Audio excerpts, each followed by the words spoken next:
Hi there.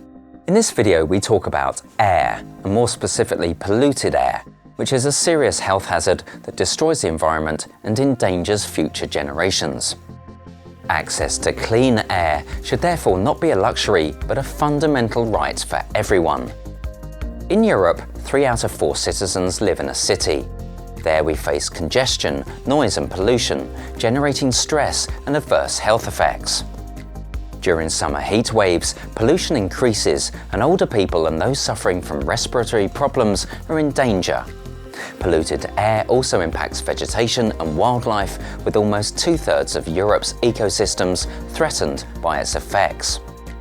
While air quality in towns and cities has deteriorated as a result of rising industrial and energy production, as well as the burning of fossil fuels and biomass, the dramatic rise in traffic on roads is one of the biggest factors for air pollution. Transport accounts for 1/4 of the EU greenhouse gas emissions. With the abolition of internal borders and the further integration of our internal market, the volumes of goods and passengers transported have increased at a quick pace. And most of those goods are transported across the EU market primarily by road, causing heavy traffic, unsafe roads, and pollution. So, how can we maintain our mobility in an inclusive, affordable, accessible, yet sustainable manner? And can we at the same time improve health protection and protect the environment? It's firstly up to all of us to change our means of transport to contribute to the creation of livable cities. While many of us are already replacing urban car trips with alternatives such as public transport, biking, or even walking, air travel is still increasing yearly.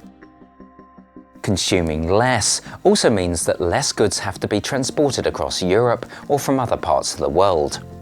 Opting for local products instead of using shopping options online or purchasing products that were shipped through transport modes powered by renewable energy can be great alternatives. This also is true for consuming food.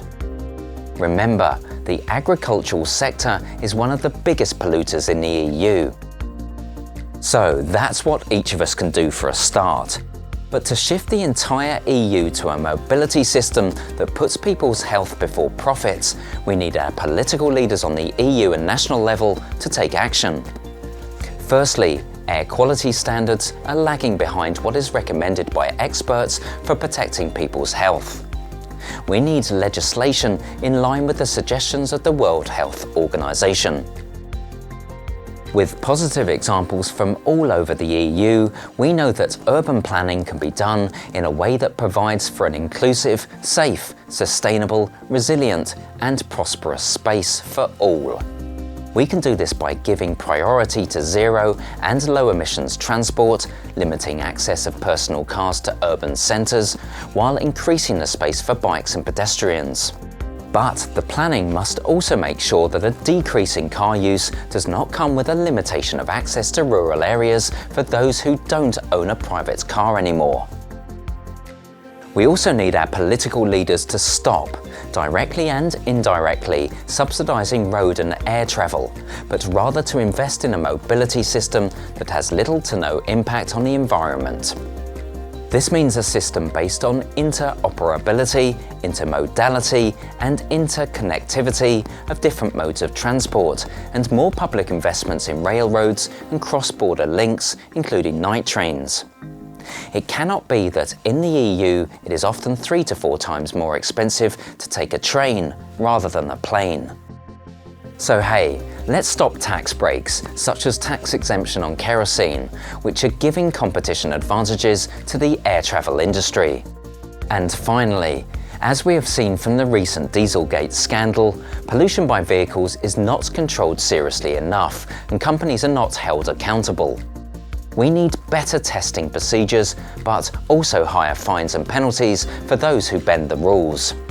Unfortunately, far too often decisions by policymakers are aimed at short-term measures to reduce road congestion, such as building more and bigger roads to meet the increase of car traffic. While we can change our daily habits, we do need politicians to work towards the necessary infrastructure and to tackle the broader challenge of a transition towards sustainable transport, mobility, and urban planning.